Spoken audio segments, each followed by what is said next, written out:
Welcome to Karibu Anawim's program, 15 Minutes at Dr. Zali's Desk, where we explore topics related to living with a facial disfigurement. This program is for you, your loved ones, for educational purposes and professionals who would like to know more about living with facial disfigurement. Our presenters have lived experience, research background, or work with people living with facial disfigurement. It's important to begin the conversation with terminology that society understands and is clear. We use the word disfigurement as it is the medical and legal terminology. We recognise you may identify with other words such as visible difference or with your own diagnosis. Let's see where the conversation goes. So pull up a seat, grab a cuppa, and let's chat around the table with Karibu Anawim's 15 Minutes at Dr. Zali's Desk. Hi guys, and welcome to episode 23, would you believe? Last week we looked at books, games and websites under this month's Life's Hacks, Strategies and Resources. This week we are going to look at, when I get my banners ready, lived experience research that I did myself. So this is my own research that I did for my doctorate. And today we will be talking about a young mum who lives with facial eye disfigurement, FED for short. And this is the name. Can you see that? Oh, no, I always get this wrong, going right instead of left. Mummy has a hole in her face, living with facial eye disfigurement. This is by Jane Southcott and myself, Professor Jane Southcott, who is now, it's a bit weird. She was my main supervisor for my PhD, and now she is a colleague because we are now writing together. So my mummy has a hole in her face, living with facial disfigurement.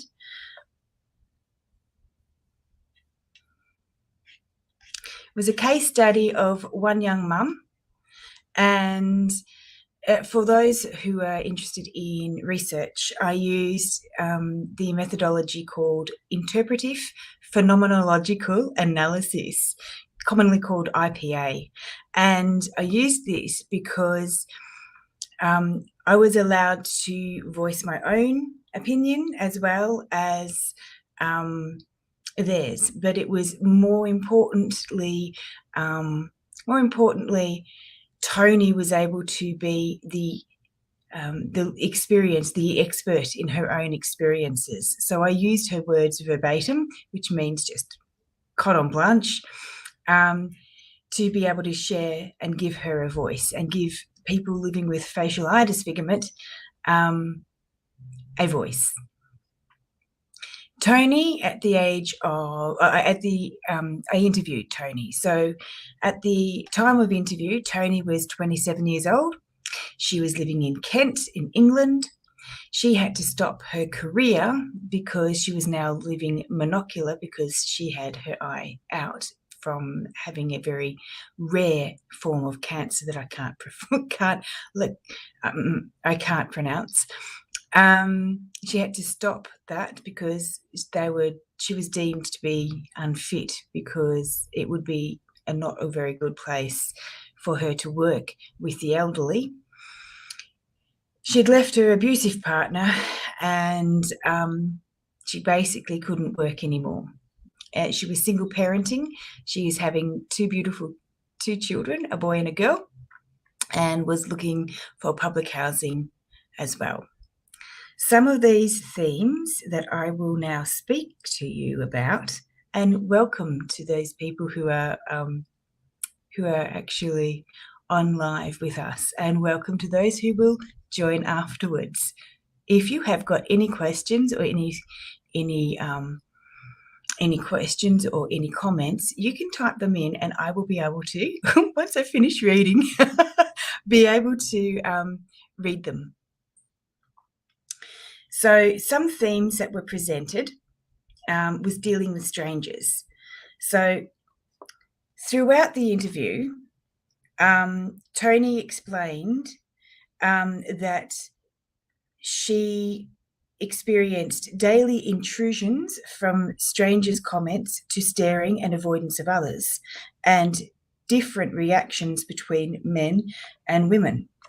Tony explained what annoyed her most was the question, "What have you been up to?" This is her words. "It's like it's my own fault," and she laughed. People deferring and asking about the issue to the nearest person in front of the facially disfigured or facial disfigured person is a consistent issue. I remember somebody actually asking my son, I had a black patch on, and someone asked him, there's no need to put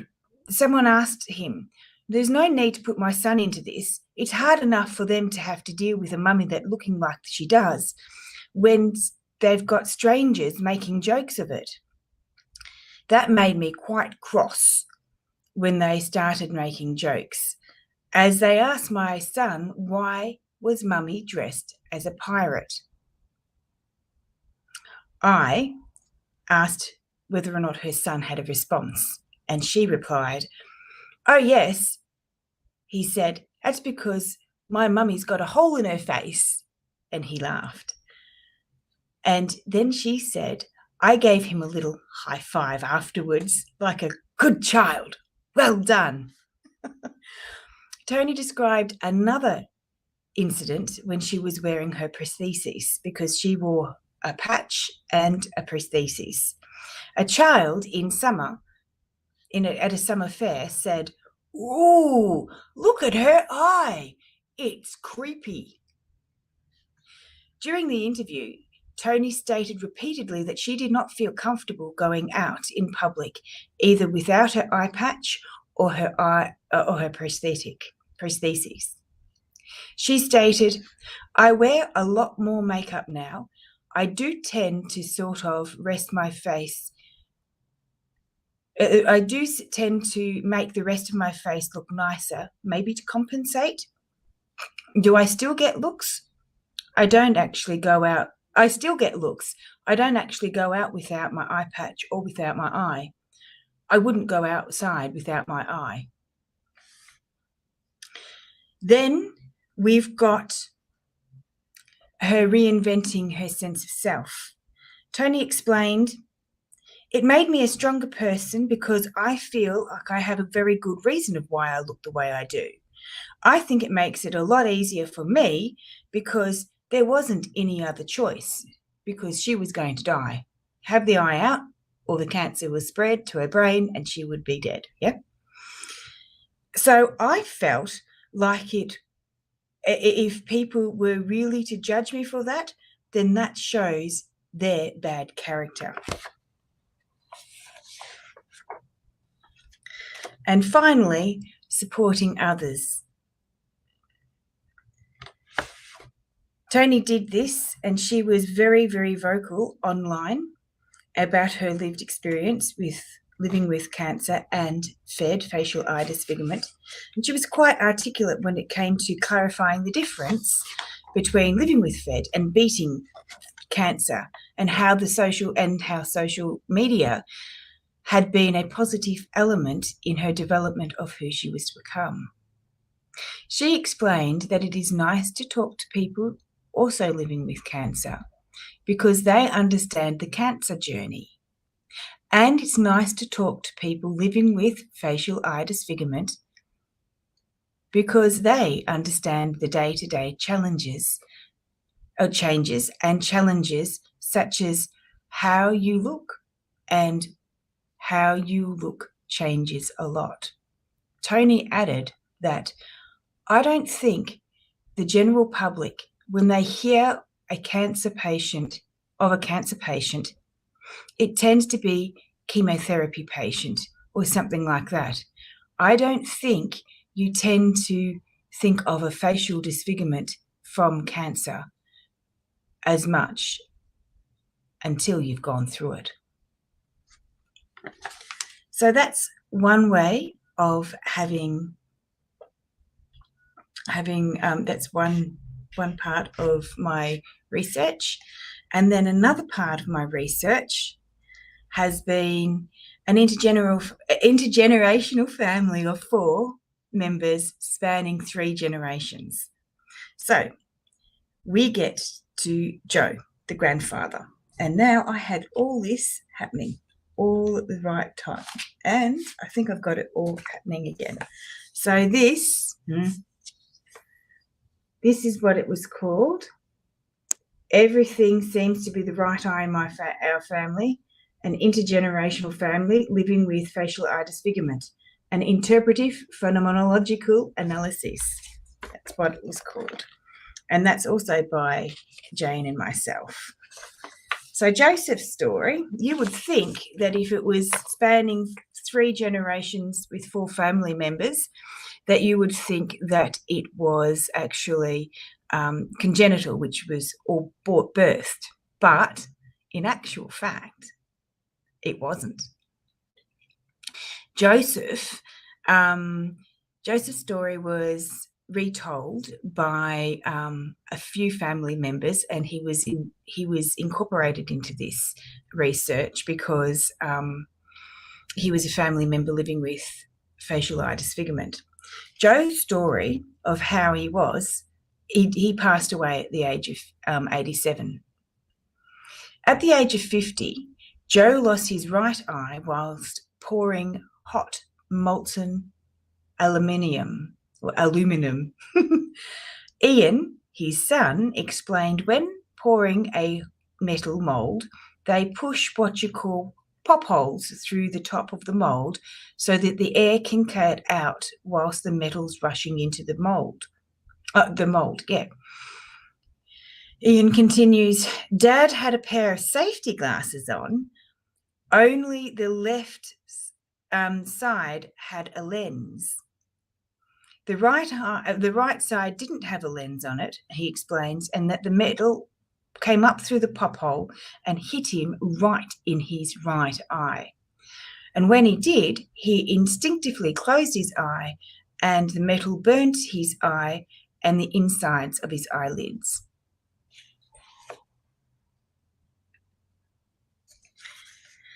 Ian's story. Ian lost his eye over a few episodes, and it first began with this. This is his words, I got shot in the eye with a slug gun, or air gun as they now call it. I was having a bit of an argument with the neighbour next door, and there was a bunch of us kids with me. I stuck my head around the corner and I got shot in the eye. I was 6.5 years old when this had happened, and this happened in 1950. And at the age of, when I interviewed him, he was 73 years of age. Now we get to Cherie, who was born with Duane syndrome. And she was 45 years of age at the time of interview. She describes Duane syndrome as when the fetus is developing, the muscles don't develop properly behind the eye. When I go to turn my eye to look right, instead of turning my eye, I'll turn my whole head because my eye just stays as it is. It doesn't move. It's a habit. I don't realize I'm turning my head. Left eye moves, but right eye doesn't. Isn't it interesting that 3 so far members of the family have right eyes issues, and so does their mum? Mary, whoops, what's happening there? Got to take that one off and put this one on, but this is coming through as a as a scroll. Oops, I forgot to take that off. Oh well. Mary is Ian's wife. Cherie's mother, and Joe's daughter-in-law. And Mary's story is explained through Cherie. And Cherie said that her mum had a problem, the same problem as me, a lazy eye.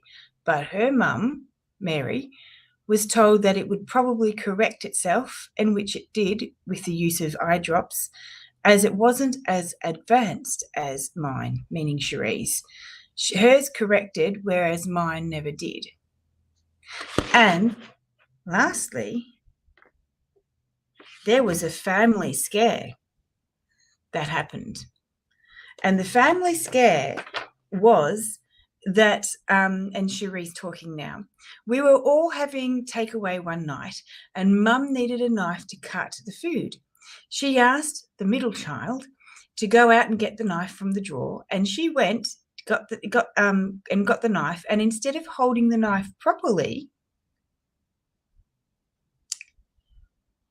like you would and you should, she held it upwards, and the next thing, the tip of the knife went into the white of her eye. The tip just touched the white part of her eye, but it actually never did anything to her eye. She was very, very, very lucky, and that was her right eye too. So all 4 of the people that I interviewed, all the family members, have shared experiences such as social shunning, school bullying, struggling gaining employment of choice or dream. So that was 2 of my articles that I have published, with one in 2023 and this year. So with all that conversation going on, that is a lot of fuel for thought, and I hope that some people have stayed with us enough to find out whether or not their story is similar to one of the 5 people that I've shared with you today.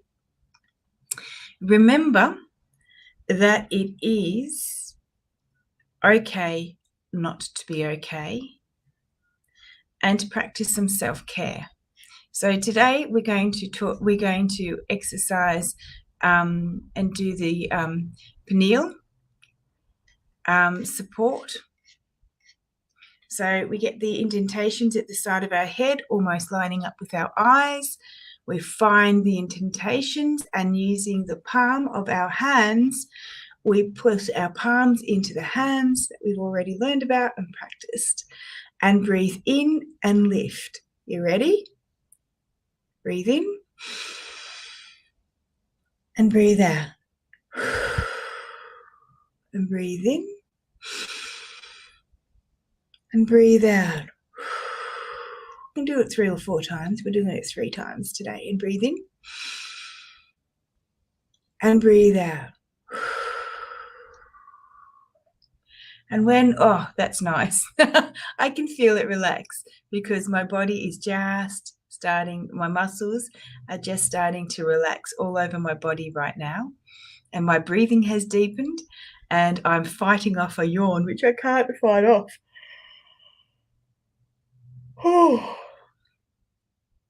And that's what happens when our body likes what we've done and has experienced a release. So remember this week to practice self-care. You can do the pineal support exercise that we've done today. You can do, continue on with your craft activities and exercise. And remember to have good personal sleep hygiene, which means going to bed and not having the phone near you. And next week we're going to, would you believe it's the end of July already, and we are going to have our monthly question and answer time. So next week we'll have that. And I need my cursor to come through. And so next week, we'll be talking about question and answers, your question and answer time. So thanks for listening and see you next week. Bye. By golly gosh, it's the end of Karibu Anawim's 15 Minutes at Dr. Zali's Desk. And that's a wrap for this episode. Thanks for tuning in. Please remember that all information given during this episode is for general application only. If you have any specific medical issues, as always, consult with your medical practitioner. Like, subscribe and share on whatever platform you find us on. For more information, please connect with Karibu Anawim on our website at karibuanawim.com or email us at inquiries@karibuanawim.com.